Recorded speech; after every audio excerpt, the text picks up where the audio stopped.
Hai mam semua, kali ini aku mau kasih tutorial pemakaian cukin bambu dari merek Emua. Nih ya, ini itu kan bentuknya selendang panjang gitu, jadi kita bisa pakai menggunakan teknik-teknik yang seperti jarik. Nah, pertama-tama kita tentukan posisi anak kita mau di sebelah sini atau di sebelah sini ya. Kalau aku anaknya di sebelah sini, makanya nanti tumpuan bahunya di sebelah sini. Nanti aku kasih juga tutorial untuk yang sebelah kiri ya. Dibentangkan seperti ini, lalu dibuat kayak selimutan biar ini tidak terlipat ya. Terus karena aku mau anaknya sebelah sini yang aku turunin kainnya. Nah, yang ini kita rapikan dengan cara disisir. Biar dia nggak kelipet-lipet nanti ya. Terus ditaruh di bahu rapi.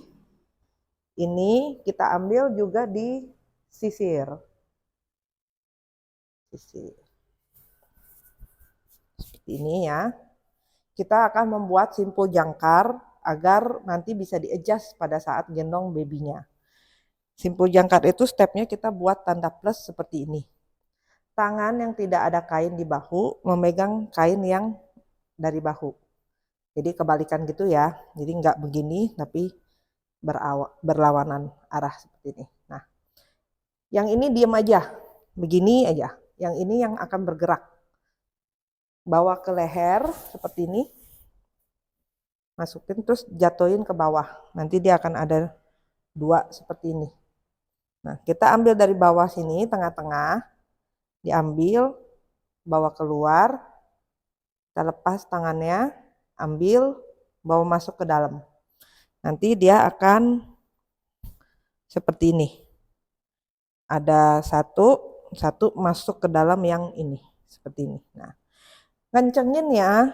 Kita nggak tarik satu ini ya, karena nanti dia jadi miring. Kita untuk kencengin simpul, kita pegang ini dan ini, ditarik, nah, terus kita bawa ke atas. Nah, seperti ini dia. Nanti akan jadi jarik simpul jangkar, dia bisa naik turun. Gitu. Perhatikan baik-baik, dicek apakah ini kelipet-lipet atau tidak, gitu kan. Jadi ini kita cek bagian atas ini yang dekat sama leher. Nah, tips dari aku, biar nanti pada saat adjusting ada babynya kita nggak bingung mana yang mau dikencengin, sisa yang ini dari simpul, kalau bisa agak dipendekin. Pendekinnya ditarik, ditelusurin aja gitu arahnya. Ya kayak dimundurin. Jadi ini pendek nih sisanya. Kenapa? Biar nanti kita nggak salah tarik. Kalau sama panjang nanti kita bingung mana yang mau ditarik. Nah, jadi kalau kayak gini kan jelas nih ya.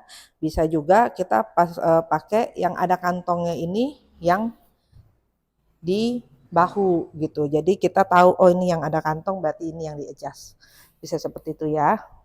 Terus ini kita bisa cek, oke. Seperti ini.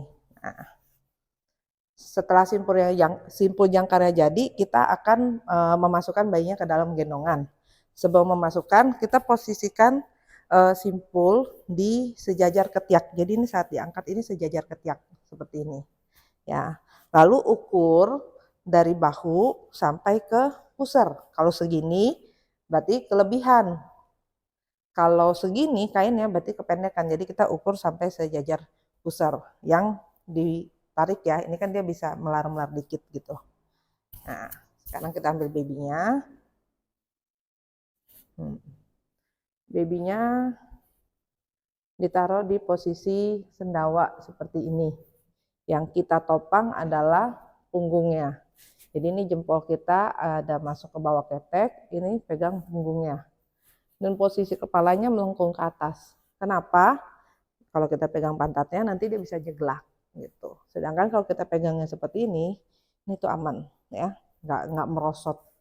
Kalau mami takut atau dadsnya takut belum terbiasa, bisa agak begini badannya melin ke belakang gitu, biar babynya nggak merosot ya. Nah, dengan posisi seperti ini kita ambil kakinya dari bawah. Masukin, turunin pelan-pelan. Nah, menggunakan simpul jangkar, posisi bayi itu tidak persis di tengah seperti ini. Kenapa? Karena dia ada simpul. Nanti dia badannya begini, menjauh dari simpul. Atau kakinya jadi tinggi sebelah, karena ini kan dia miring ya, ke arah kainnya. Jadi posisinya agak di depan payudara sedikit. Jadi agak miring. Ini kan di tengah, ini dia di sebelah sini. Kakinya kita buka, sebelah sini juga kita buka.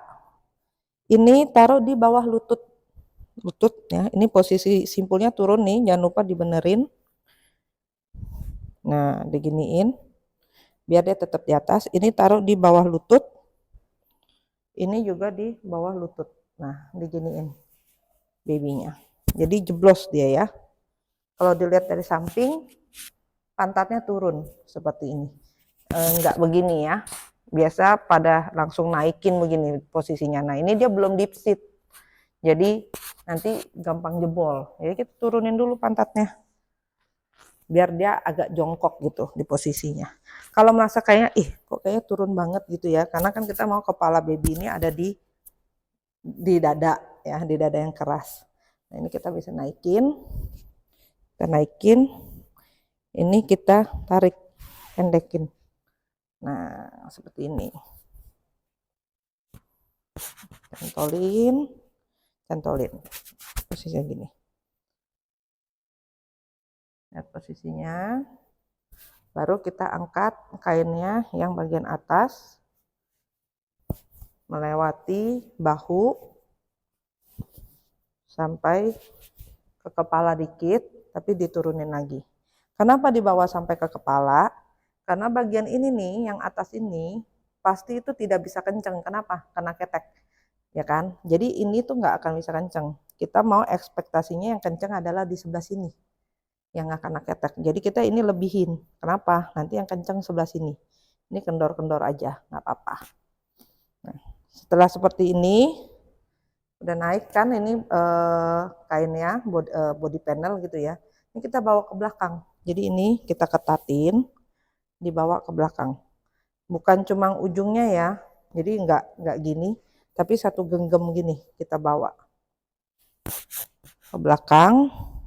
Diambilnya dari sini leher, ya, dari sebelah sini nih. Ini kendorannya dibawa ke depan baru. Jepit, kita tarik.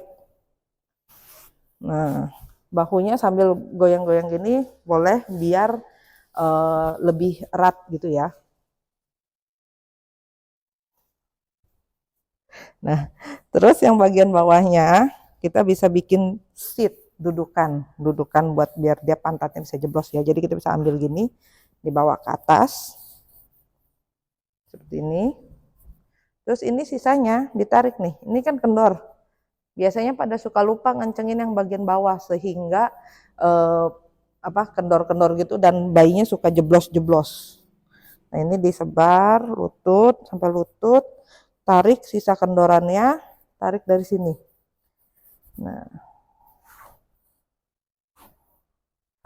terus dikencengin. Kencenginnya nggak cuma yang ujung dan ujung ya, tengahnya juga nih. Biar ini semua merata nempel. Dan ini juga kenceng ya. Terus kita bisa pelvic tuck, ini pegang pantat lutut bayinya, kita naikin ke atas biar pantatnya jeblos. Nah, ini saking moldable ya, kalau di istilah di perkainan itu dia moldable, dia ngejeplak gitulah. Bentuk badan bayinya itu sampai kelihatan gitu. Ini berarti dia udah tight dan benar-benar meluk.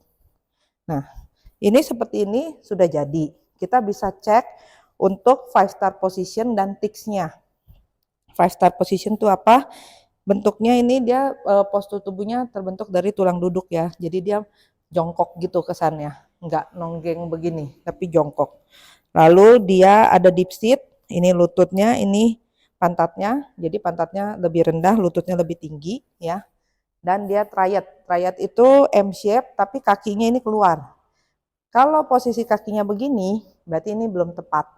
Jadi meskipun lututnya lebih tinggi, pantatnya lebih rendah kan udah M shape ya, tapi kakinya begini, telapak kakinya itu belum tepat, dia harus keluar begini posisinya. Ini baru namanya triad. Udah gitu tangannya juga di depan. Kalau untuk bayi 1 bulanan gitu tangannya di depan seperti ini ya. Sampai 2-3 bulan juga masih di depan. Ada yang di depan sekali gini, ada yang ke samping ya kan. Nanti seiring usia udah boleh keluar dari kain gitu juga boleh. Kalau sudah bisa kontrol apa torsonya ya. Jadi kayak udah bisa berguling itu tangannya mau keluar nggak apa-apa. Tapi kalau enggak ya di dalam masuk di sini biar dia bisa kontrol badannya. Ya kan? Terus kepalanya juga dalam posisi baik. Posisi baik itu berarti dia nggak nunduk begini. Maaf ya nak, nggak nunduk begini, terus nggak begini juga ya. Kecuali kalau dia lagi tidur ya kan menjeglak. Nah itu kita bisa betulin sih sebenarnya disenderin ke kita. Nah, jadi ini posisinya seperti ini. Ini 5 star ya. Tiks kita cek dia tight apa enggak. Kita nunduk nih, ada gap enggak. Kalau dia menjauh kayak jeglak gitu ke belakang, berarti belum tight gitu. Jadi kita rapetin lagi. Seberapa erat kita kayak kalau gendong pakai tangan kan segini ya. Kita nggak pernah gendong bayi begini gitu kan jauh gitu. Tapi kan segini. Nah segitu juga untuk tightnya. In view all the times kita bisa lihat nih babynya. Sisa kain ini ya yang di sini jangan buat tutupan. Kalau begini nanti tidak in view all the times. Terus juga nanti anaknya bisa overheat atau sirkulasi udaranya terganggu. Jadi harus in view all the times kita bisa cek ya. Close enough to kiss. Close enough to kiss ini patokannya sebenarnya nggak cuma bisa dicium, tapi kepala anak itu berada di dada yang keras, bukan di depan payudara. Kenapa? Kalau di dada yang keras, bayi itu walaupun hidungnya kepencet, dia masih bisa nafas. Tapi kalau di payudara, karena lembek, dia ini ketutupan, jadi tidak bisa bernafas. Makanya dia harus di area dada yang keras gitu. Close enough to kiss-nya diceknya dicium. Tapi kalau untuk bapak-bapak yang torsonya lebih panjang atau mami-mami yang torsonya panjang, gap dari sini ke mulutnya jauh gitu kan, ini jauh, kan pasti susah ciumnya gitu ya. Bisa dipastikan kepalanya itu di area dada yang keras. Nah kalau anaknya sudah tambah besar otomatis tambah tinggi ya, tambah ke atas sampai ke muka gitu. Memang kalau bayi gitu kan pasti di atas payudara yang keras gitu. Close enough. Terus keep chin off chest itu sama tadi kepala, posisi kepala ya. Jadi jangan nunduk dia. Dan supported back ini tersupport semua dari pantat sampai ke bahu. Karena kalau misalkan cuma segini ya, ini nggak supported back, dia bisa jeglak ke belakang tuh. Bahaya ya. Paling enggak sampai sebahu. Kalau misalkan masih newborn sekali, yang kepalanya masih oglek-oglek, ini yang sisa-sisanya ini bisa kita selipin kayak selampe gitu ya, cuma buat ganjelan gini. Atau si sisa kain ini bisa kita gini sekali aja, jadi nggak usah terlalu tebal gitu. Tapi ini nggak wajib, cuma kalau kayak kepalanya begini-begini banget aja gitu. Biasanya kalau sampai bahu ya sudah sampai sini dia udah ajak sih kepalanya kan pasti nempel ke depan ya kalau newborn sekali ya. Kalau udah agak gede dia mau lihat-lihat justru. Kalau kita ganjel malah nanti nggak nyaman gitu ya. Nah itu tadi 5 star dan tips-nya. Dilihat posisinya ya.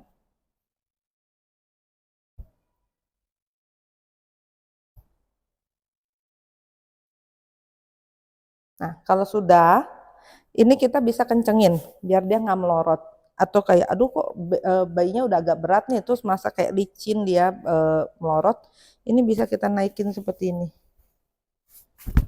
Nah kalau naik begini udah nggak bisa melorot karena kan dia kelipet ya. Atau kalau mami misalkan bodinya ramping sisa ininya banyak, mami bisa taruh ini di depan dari atas lutut ya. Ini aku coba atasin dulu biar nggak kehalangan. Dari sini dibawa ke bawah sini lalu selipin. Nah, ini juga bisa buat support anak-anak yang suka ngelurusin kaki, yang suka kayak loncat-loncat gitu. Nah, ini masih bisa support jadi dia nggak langsung jeblos. Itu dia tipsnya untuk penggunaan cukin bambu. Terima kasih.